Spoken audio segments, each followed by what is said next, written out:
dit-il, d'une lourde peine de prison parce qu'il n'appliquait pas un programme conforme aux valeurs du pays. Regardez, c'est le carnet de route d'Élise Menant. Elle rejoindra Guylaine sur ce plateau. Mon enquête commence à des milliers de kilomètres du Qatar, à Florange, au pied des Hauts-Fourneaux. C'est ici que vit Isabelle Maronjou, dans cette maison qu'elle connaît bien et où elle ne pensait pas revenir habiter. Donc là, on est chez mes parents. Là, c'est ma chambre d'enfant. C'est maintenant la chambre de mon fils Adam. Donc moi, je dors la chambre en face. Isabelle est rentrée précipitamment il y a un an, après 7 années passées au Qatar. Ça me fait mal. Ça me fait très mal. Surtout, je reviens sans mon mari et avec mes enfants. On dirait quoi, une pauvre femme, quoi. Parce que je suis plutôt quelqu'un de très indépendante. Et là, je dors à côté de chez mes parents. Leur chambre est en face. C'est comme si tous les jours j'avais 12 ans. De sa vie à Doha, la capitale, il ne lui reste plus que quelques photos. Son mari, Jean-Pierre, est alors homme d'affaires et président de l'Association des Français du Qatar. Le couple mène la belle vie. Mais les affaires ont mal tourné, les Maronjou ont tout perdu et le mari d'Isabelle n'a plus le droit de quitter le Qatar. Adam, Guillaume, vous venez? Cela fait plus d'un an que la famille est séparée et ne communique plus que par Skype.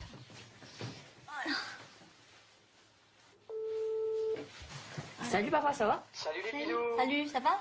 Alors ça se prépare cette rentrée? Je serai dans la classe des plus petits de l'école. Ah oui, c'est sûr, mais ça va durer qu'un an, hein. Et puis il y aura Adam qui va te surveiller. C'est ça qui t'est... Non. Non. Avoir votre famille au téléphone, c'est important? Ah ben ça rythme ma journée. Et puis ça me rappelle que je suis pas déconnecté, quoi. Et c'est ce qui est le plus important. La situation s'éternise. Les enfants ne savent pas quand ils pourront revoir leur père. Ça nous fait du bien. Ça, comme il dit, ça fait un peu oublier la situation. Mm. Ouais. Et toi, Guillaume? Bah, c'est bien comme ça. Il se rappelle qu'il n'est pas tout seul. On est là, nous. Je sais, Trésor, je le sais. J'oublie jamais ça. On peut arrêter, Lise, parce que là c'est trop, là. Allez, à plus tard, Jean-Pierre. Quelques jours après ce tournage, Jean-Pierre Maronjou est arrêté et mis en prison. Comme lui, 3 autres Français sont retenus contre leur gré au Qatar. Je vais mener l'enquête. Avant de partir, j'ai ces images en tête. Le Qatar, organisateur de la Coupe du Monde de football en 2022, nouvelle puissance économique. Une richesse qui fait rêver.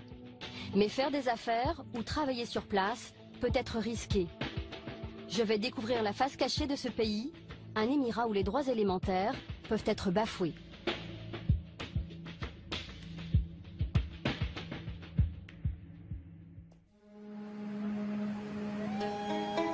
Me voici à Doha, la capitale du Qatar. Ici, il y a encore 10 ans, c'était un désert. Aujourd'hui, les tours poussent un peu partout. Les jeunes roulent en voiture de course et les résidences de standing accueillent les expatriés occidentaux. Ce Qatar-là, Jean-Pierre Maronjou l'a bien connu. Aujourd'hui, pour le retrouver, il faut s'en éloigner. Depuis notre conversation sur Internet, l'homme d'affaires français est détenu quelque part dans la zone industrielle. Je suis accompagnée d'un autre Français, le seul ami qui lui reste ici. Yves Pandelio lui apporte des affaires en prison.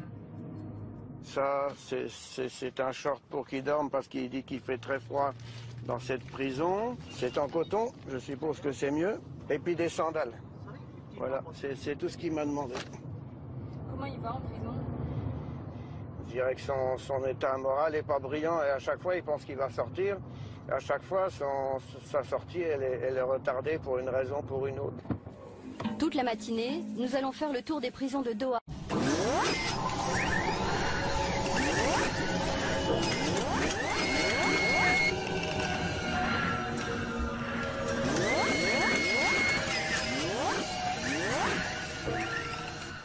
En caméra cachée.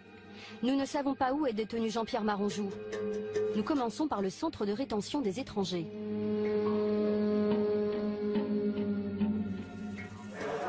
Qu'est-ce que vous voulez? Je cherche le Français qui est en prison. Il n'est pas là. À chaque étape, c'est le même scénario. Nous sommes renvoyés de prison en prison. Finalement, voici le centre de détention où est enfermé Jean-Pierre Maranjou. Le Français est accusé d'avoir fait des chèques sans provision. Lui rejette la faute sur son partenaire qatari.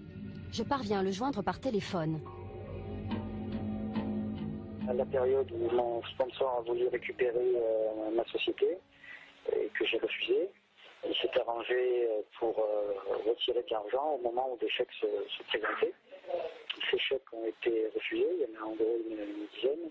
C'était fait sciemment pour me mettre dans une situation où je risquais la prison. Qu'est-ce que vous risquez pour ces chèques? Chaque chèque rejeté, normalement, c'est 10 mois de prison. Jean-Pierre Maranjou risque 8 ans de prison. Comment en est-il arrivé là?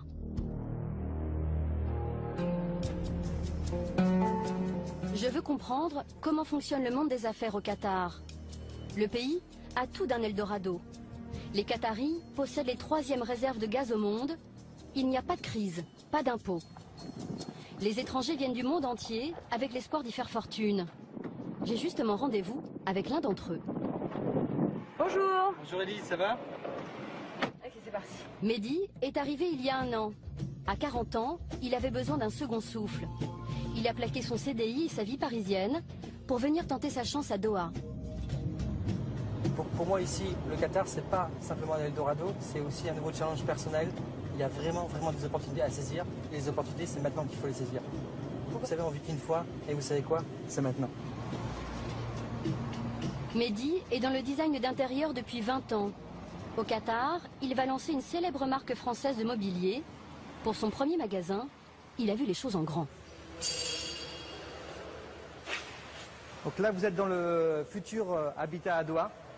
Donc on a un local qui fait ces 2 plateaux de 1000 m², on aura 2000 m² en tout. Mehdi n'a pas ouvert son magasin seul.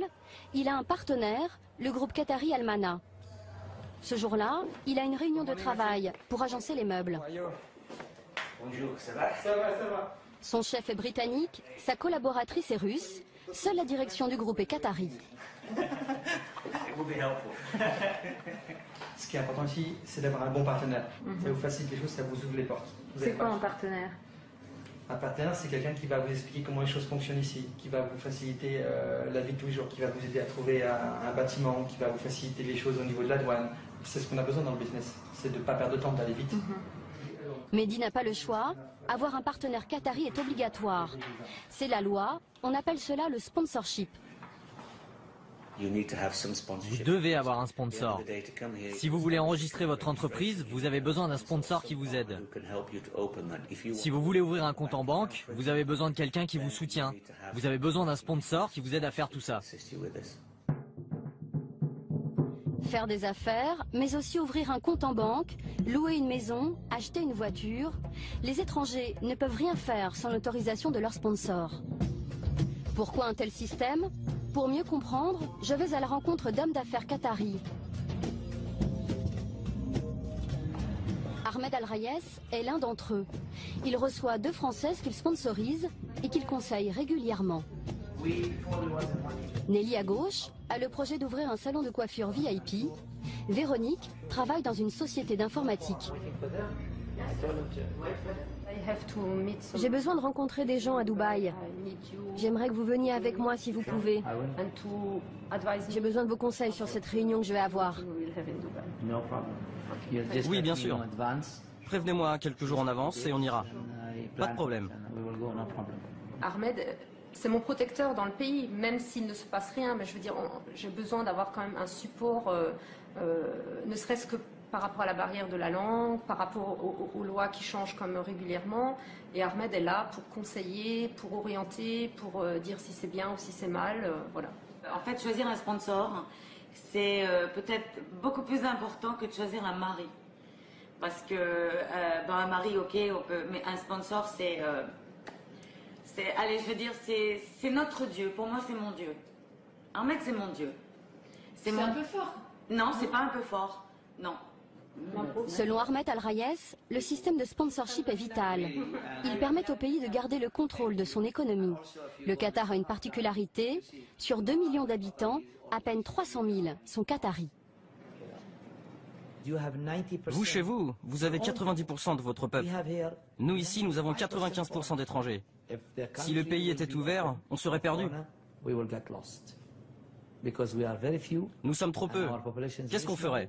On resterait à la maison. Parce que les étrangers ont plus d'expérience que nous dans les affaires.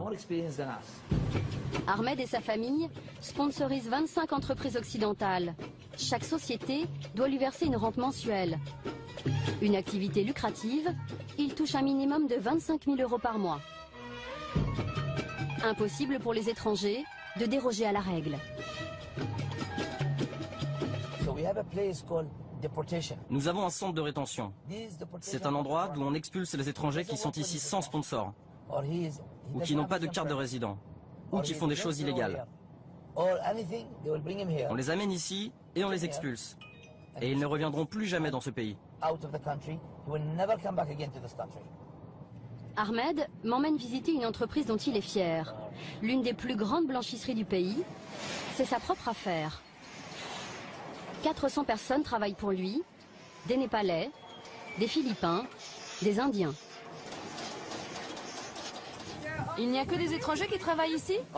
Il n'y a que des étrangers, pas de Qataris. Pourquoi? Les Qataris ne font pas ce genre de travail. Ils ne travaillent pas. Ahmed est aussi le sponsor de ses salariés et il garde en permanence un œil sur eux. Le sponsorship permet de contrôler les étrangers. En tout, je sponsorise 2000 personnes. Je sais en permanence où ils sont, ce qu'ils font. Je connais leurs revenus, je sais s'ils font quelque chose de mal. Pour Ahmed, comme pour tous les Qataris, le sponsorship n'a que des avantages. Pour les étrangers, ce système s'avère bien contraignant. Michel Daillet est un avocat français installé au Qatar. Il conseille des PME étrangères. Ce jour-là, il rencontre des dirigeants d'une entreprise française et les met en garde. Les questions de travail sont extrêmement sensibles. On ne peut pas envoyer des gens comme ça au Qatar sans qu'ils soient raccrochés par le système de sponsoring à quelqu'un. Qu'est-ce qu'il a comme droit? Sur l'employé? Ouais. Sur l'employé, il a quasiment tous les droits. On n'est plus maître de la situation. Vous n'êtes plus du tout maître de ses employés, ça c'est certain. L'un des premiers conseils qu'il donne est toujours de bien choisir son sponsor. On ne peut pas venir en électron libre au Qatar, si vous voulez.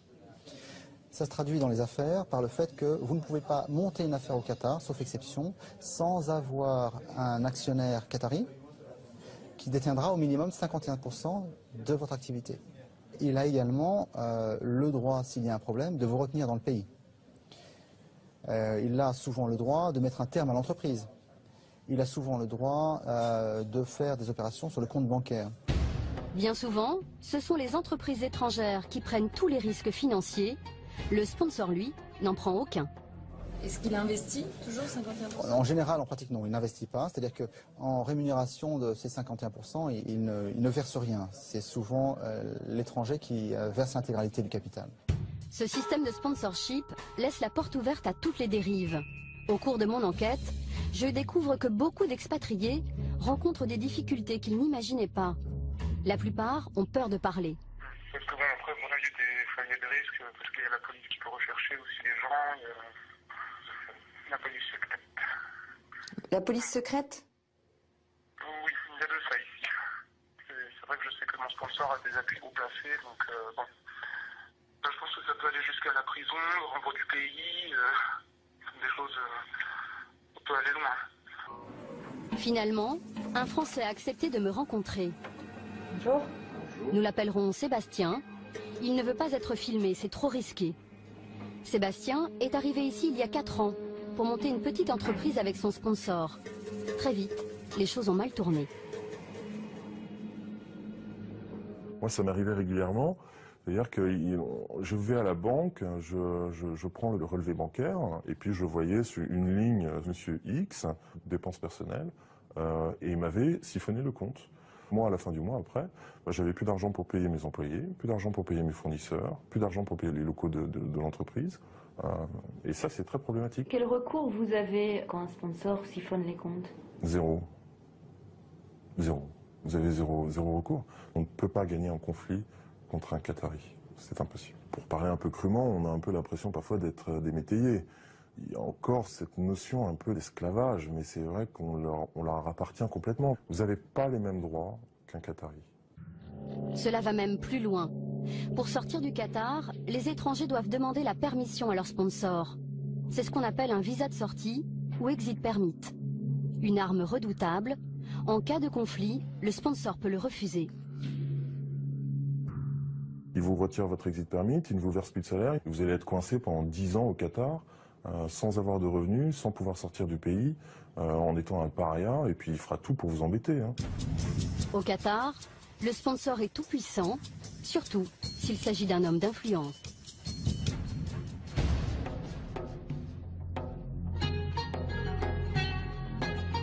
Nasser Al-Wartani en sait quelque chose. Il pensait avoir trouvé un sponsor de confiance, un membre de la famille royale. Il a tout perdu.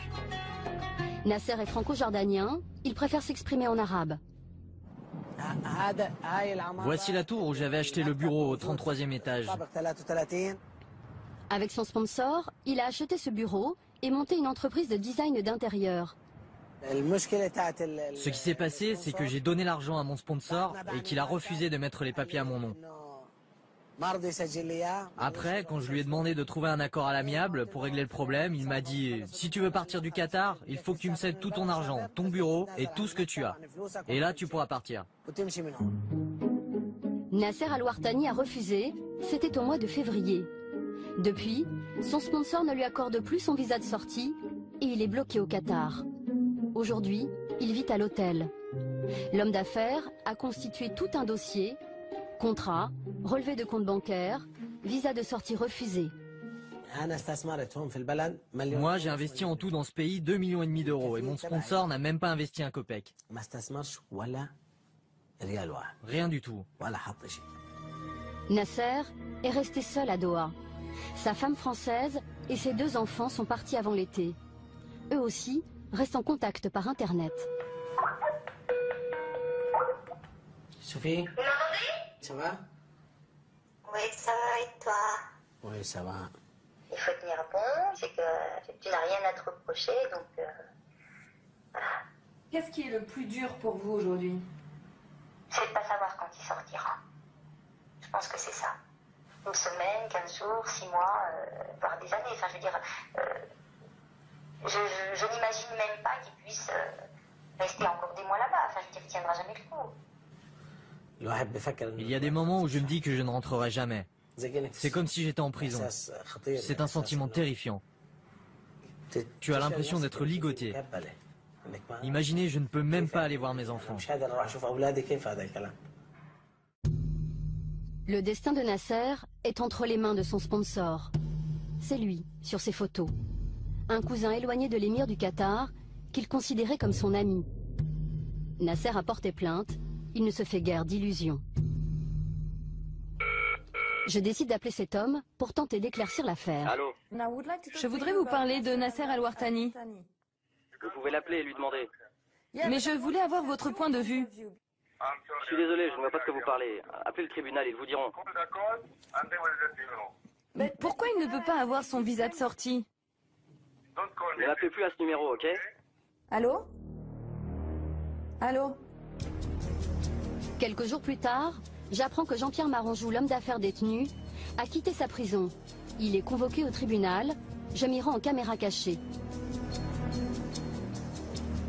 Le voici en violet sur ces images.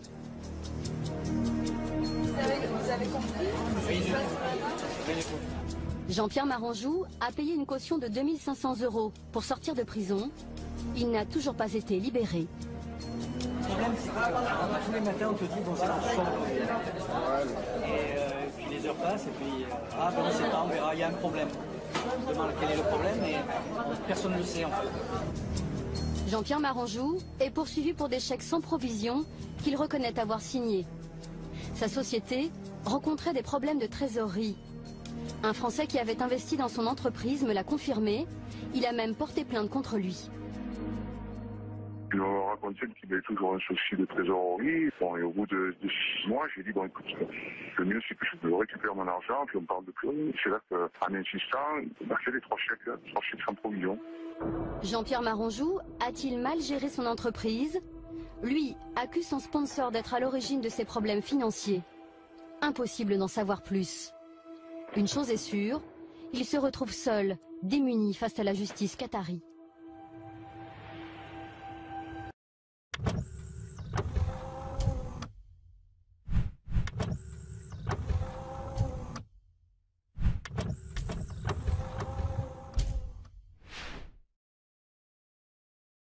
L'avocat ne s'est pas présenté.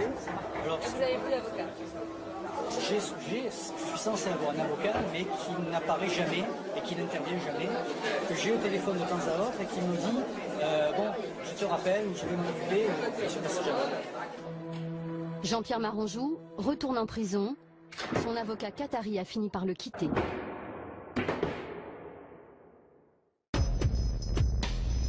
Des étrangers bloqués, détenus, il y en a aussi dans un secteur aujourd'hui sous le feu des projecteurs. Le Qatar se rêve en grande nation du foot.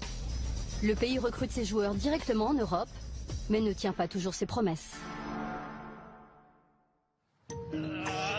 Zahir Bellounis est un footballeur français.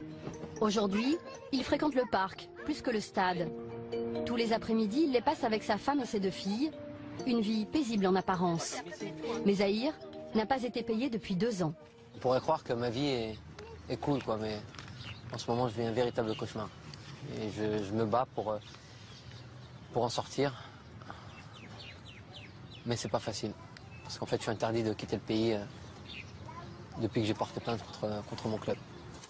Le rêve avait bien commencé pour Zahir Bellounis. En 2010, il est acheté par un club de D2 qatari et signe un contrat de 5 ans. Il est alors capitaine de l'équipe. Je suis là. J'avais encore le sourire là. Au bout d'1 an, Zahir est mis sur le banc de touche sans explication. Ses salaires ne sont plus versés. Pourtant, il fait toujours partie du club. Il n'est pas licencié. Alors, le plus important, voilà, c'est la durée du contrat. Du 1er juillet 2010 jusqu'au 30 juin 2015. Ils me doivent 2 ans de salaire. Toute personne travaillant et n'étant pas payée pendant 2 ans, voilà, que réclamerait son dû. Et moi, c'est 2 ans de salaire dans ma vie, et puis c'est et voilà, quoi, je peux pas leur faire cadeau de ça. Zahir Bellounis a porté plainte contre son club. En représailles, son sponsor ne lui délivre plus de visa de sortie depuis le mois de février. Zahir m'emmène chez son ami Stéphane Morello, entraîneur dans un autre club de foot. Depuis 4 ans, il vit le même cauchemar. Lui non plus ne peut pas sortir du pays. Ses 2 dernières années de salaire n'ont pas été payées. Au niveau de la personnalité, tu changes. Tu deviens cinglé. Tu sais comme je suis. Je suis quelqu'un qui s'enflamme vite, quoi. Je m'enflamme avec ma femme, je m'enflamme avec mes enfants. Je mène une vie impossible à tous mes proches. C'est les enfants qui en pâtissent de ça. C'est les enfants qui en pâtissent de ça. Qui est responsable de cette situation? C'est pas moi. Des fois, je regarde les avions comme ça, je me dis bon, ça, je pourrais pas le prendre. Je pourrais pas le prendre cet avion, on m'interdit de le prendre. Mais je vois la mer, je me dis s'il faut, je sais pas, on va partir en bateau ou je sais pas, faire des trucs. Je le dis parce que je suis un peu tendu en ce moment, mais j'aimerais pas arriver à ça, quoi, parce que là, pour le coup, ce serait grave, ça serait grave. Comme les 3 autres Français bloqués au Qatar, Stéphane Morello a demandé de l'aide à l'ambassade de France. Il attend un appel. Je vais penser à moi parce que j'en peux plus. Ils savent très bien qu'il y a une atteinte à nos droits, qu'il n'y a aucune raison de nous maintenir ici, ils le savent. Bon, bah, à partir du moment où vous le savez, dites-le au gouvernement qatari. Si la première fois que vous l'avez dit, ils l'ont mal entendu, ou ils l'ont mal compris, ou ils n'ont pas compris que c'était pressant quand même, là, dites-le un peu plus fort. Les sponsors de Zahir Bellounis et Stéphane Morello n'ont jamais répondu à mes demandes d'interview. Stéphane reçoit l'appel de l'ambassade. Oui, monsieur Safa. Mais encore une fois, ses espoirs sont déçus. Rien n'a bougé. Bonne fin de journée, au revoir.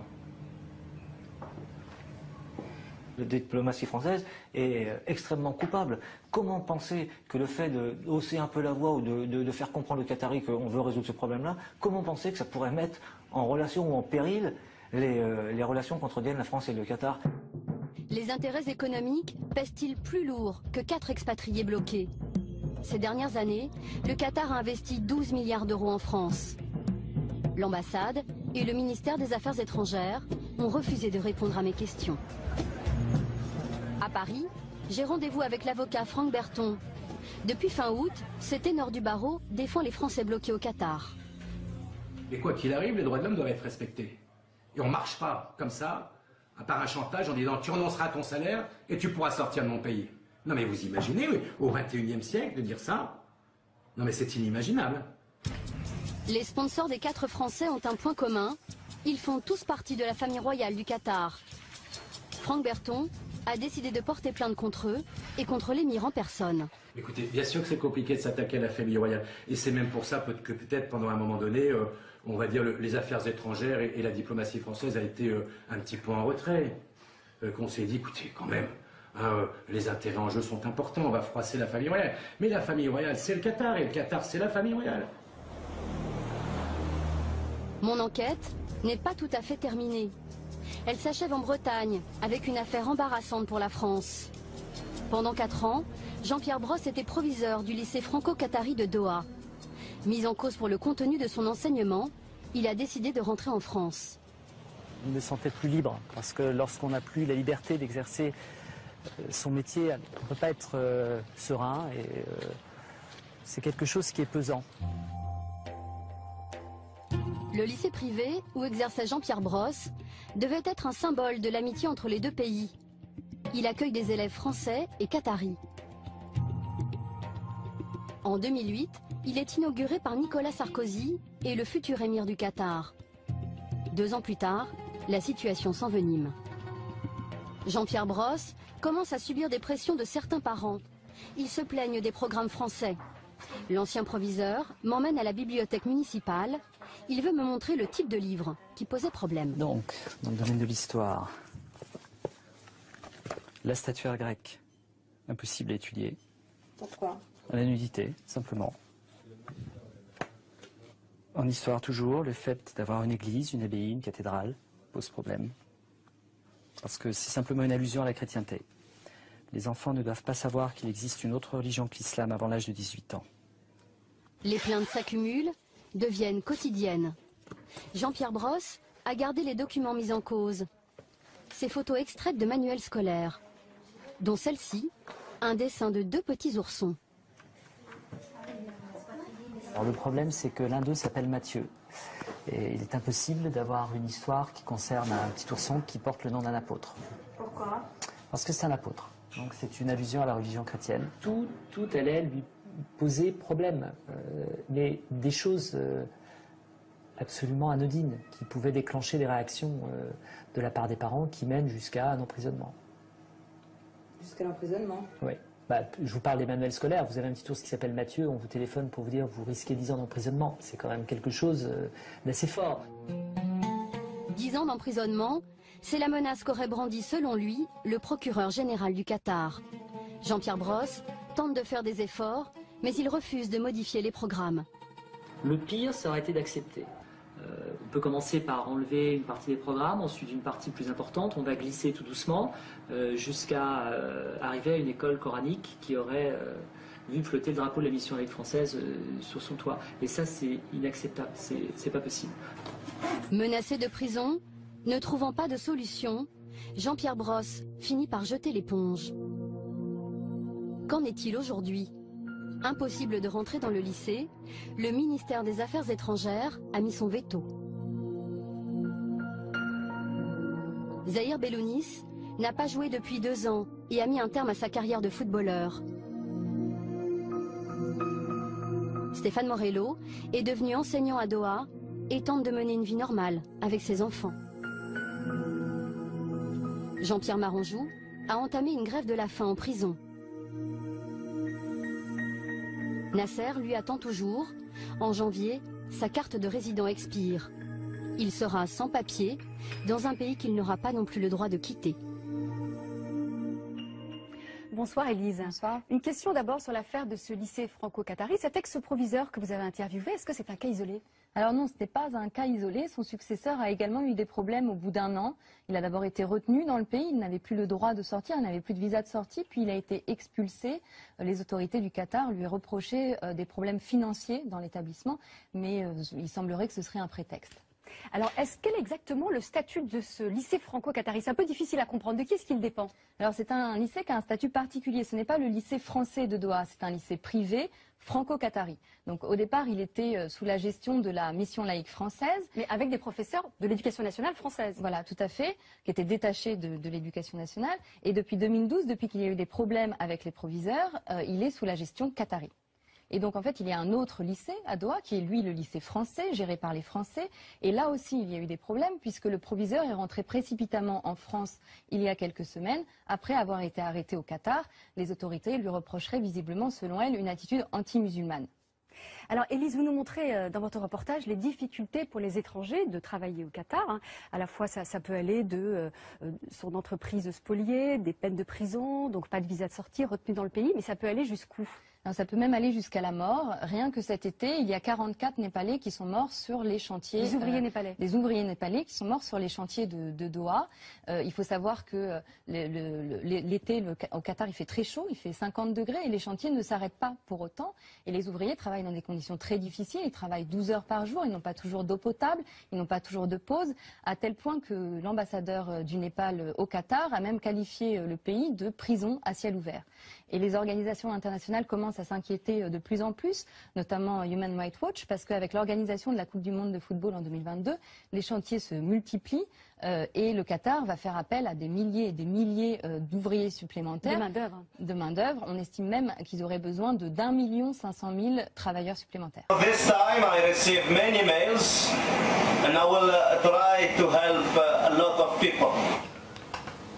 Mais c'est qui ce monsieur qatari qui... Alors, on peut voir les marques qui sont sur mon nez. C'est des marques d'impact assez sévères. La veille, je faisais un combat. Je suis acteur, je suis cascadeur, je suis catcheur. Et comme quasiment tous les gens de la nouvelle génération, je suis au chômage et je touchais le RSA à l'époque. D'accord. Voilà, donc je jouais le rôle d'un milliardaire, donc contradiction totale entre ma véritable condition sociale. J'étais sans domicile fixe. J'étais au RSA et je venais de me faire virer de l'éducation nationale parce que je ne respectais pas en quelque sorte la laïcité agressive qui voulait moi, musulman, j'arrache le voile sur la tête des meufs. Et on m'a proposé ce rôle d'acteur, je l'ai accepté parce qu'à la base, on m'avait repéré sur une base de données où je faisais des imitations déjà. Et donc à partir de là, on m'a proposé ce rôle-là. À la base, j'étais pas vraiment enthousiaste et on me garantissait du boulot, donc j'y allais. Et puis en temps de crise, on refuse rien. Donc voilà, donc c'est un rôle. Alors donc c'est quoi? Ça va être organisé par une boîte de com, c'est ça? Une boîte de prod qui s'appelle Giza Media, mais le problème c'est qu'ils ont extrapolé la chose. Ouais. Ils ont été aidés par certaines presses comme Mediapart ou Le Monde qui ont fait croire que... C'était vrai, ouais.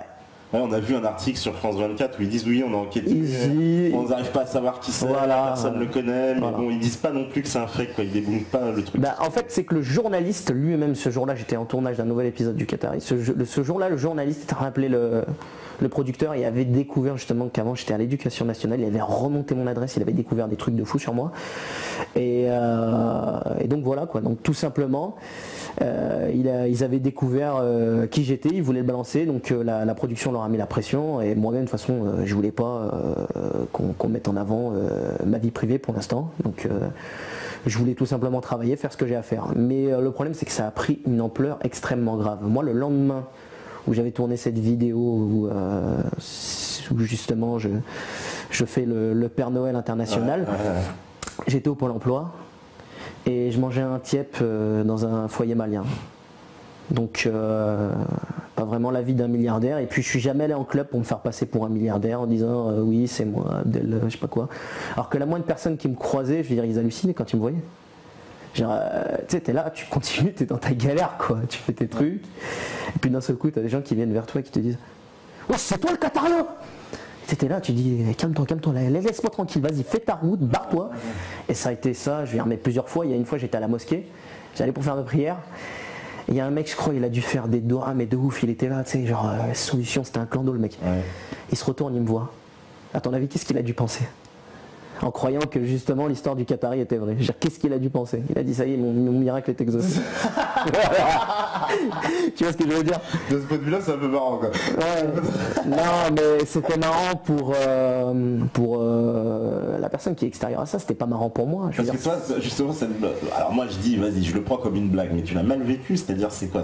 Alors, moi tout simplement, j'ai toujours refusé de me mettre en avant en tant qu'acteur ou quoi que ce soit. À l'époque, même quand je montais sur le ring, je catchais, je restais discret. J'essayais d'évoluer le plus possible dans ce que je faisais en force athlétique et autres, vraiment dans l'ombre, et essayer d'inspirer les plus jeunes. C'est ça en fait mon truc, c'est ça. J'ai envie de montrer autre chose. J'ai pas envie de faire la star. Tout ce système-là m'intéresse pas. J'ai travaillé dans le Festival de Cannes, je travaille dans le Midem, je travaille dans tous ces trucs-là. J'ai travaillé au Canada, aux États-Unis. En fait, moi, en quelque sorte, je suis un galérien mondialiste. Ouais. Je viens de la Tunisie, j'ai travaillé en France, j'ai vécu aussi en France, j'ai vécu en Tunisie, j'ai vécu au Canada. Une partie à un moment où on a tourné un peu en Europe du Nord. Mais voilà quoi, je veux dire, je suis un galérien mondialiste et je suis pas ce Qatari qui distribue des millions. Voilà, alors il y a une séquence aussi qui est hallucinante qu'on voit plus tard.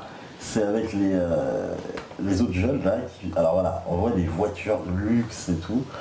Et four cars like that. Sort de toutes ces voitures là, c'est quoi cette affaire? Alors, et là on voit après poor people or middle class dream of it or make a wish to have this car or another car, I give it to him. Voilà, elles sortent toutes ces voitures. I was touched by a mail of... C'est quoi le principe de toutes ces voitures? Alors le principe de toutes ces voitures, bien sûr, c'est l'exubérance qatari. Ça c'est pas quelque chose qui m'étonnait. Après, je tiens à dire que ces voitures, c'est de la merde. Tu peux pas t'asseoir. Regarde mon gars, moi je pouvais pas m'asseoir là-dedans, c'était de la merde. Je déteste les Ferrari, moi je veux une bonne Honda, un bon voiture bien spacieux, pas de la merde comme ça, tu vois. J'ai pas aimé. Et le truc, bon voilà, il s'était démerdé avec, tout le monde le sait maintenant, une agence de location qui louait ça directement. C'est eux qu'on voit plus tard, c'est ça Ouais, c'est eux. Mais ça leur a fait mais un coup de pub énorme et ils nous ont remerciés. Alors c'est quoi cette montre aussi? Alors ça c'est un passage qui a marqué. Tu jettes une montre. Voilà. Tu jettes une montre, une Rolex, on imagine, en fait c'est quoi? C'est une montre plastique? Alors non, la montre était vraie, et puis après bon, on a substitué, on a jeté l'autre, et puis voilà, c'est tous les gens. Ah, on montre une vraie montre, et vous avez fait un montage. Voilà, je veux dire, n'importe qui aurait compris, mais après bon voilà, quoi, les gens n'ont pas voulu comprendre. Et ça s'est emballé, je veux dire, tout le monde partageait ça, courtrage, mais tout le monde a partagé, ça s'est emballé, ça a été un truc de ouf. Ouais. Donc on me disait, ouais, après que je vais avoir au fur et à mesure du boulot, je me dis, Alhamdoulilah, je vais sortir de la merde. Mais c'était pas le cas. À un moment donné, on a eu les vues carrément sur YouTube qui se sont gelées. Carrément gelées. C'est-à-dire quoi? Aucune progression, ça veut dire qu'on savait pas combien on avait de vues et d'un seul coup ça a repris. La production, Giza Media n'avait pas respecté l'entente qu'on avait justement de me proposer des trucs, que je puisse essayer au moins de proposer des projets ou parler de moi. Ils ont fait leurs petites affaires tranquillement. Ils sont partis en vacances au Brésil juste après ça.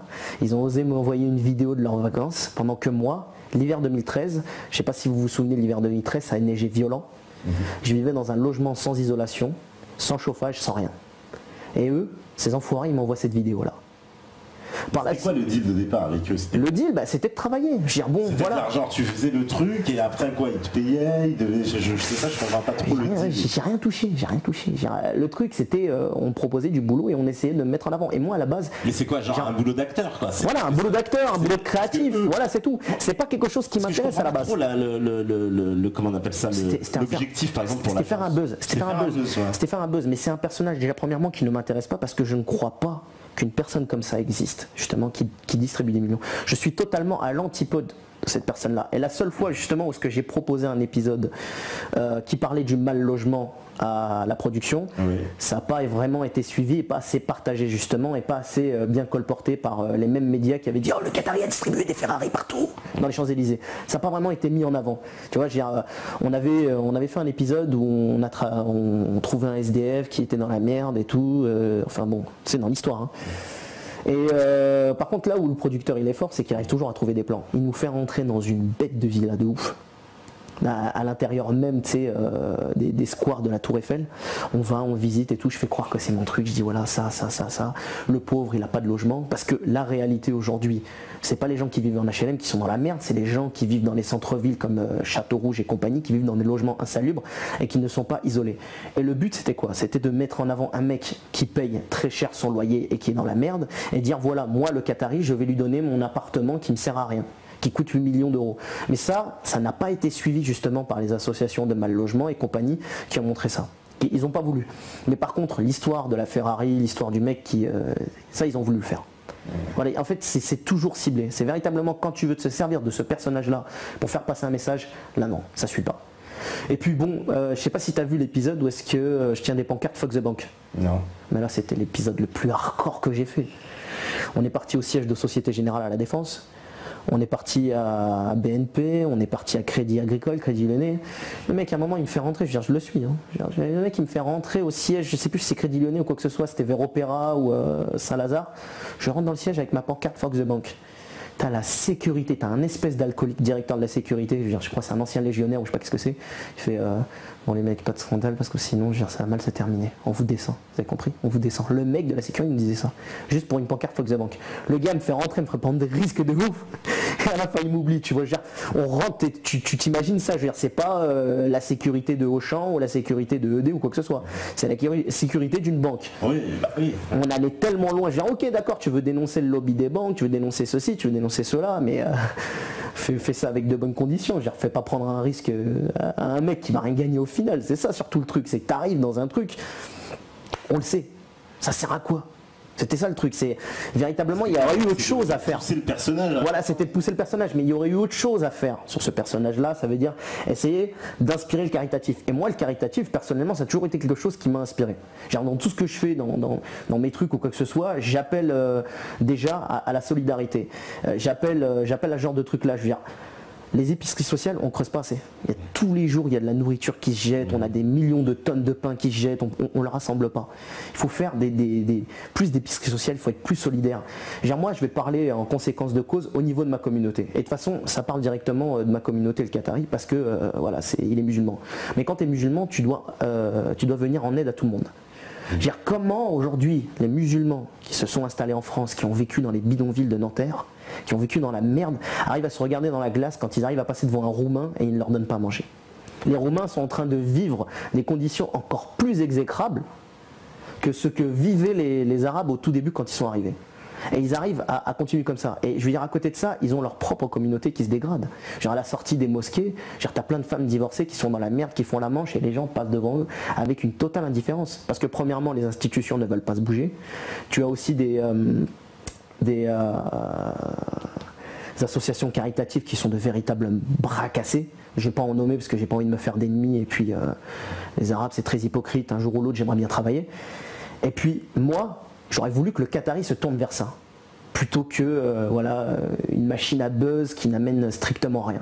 Et ça finit comment alors cette affaire? Ça a fini, c'est qu'à un moment donné, la dernière vidéo n'a pas fait assez de vues, donc on n'a pas continué, donc moi je suis resté sur le banc.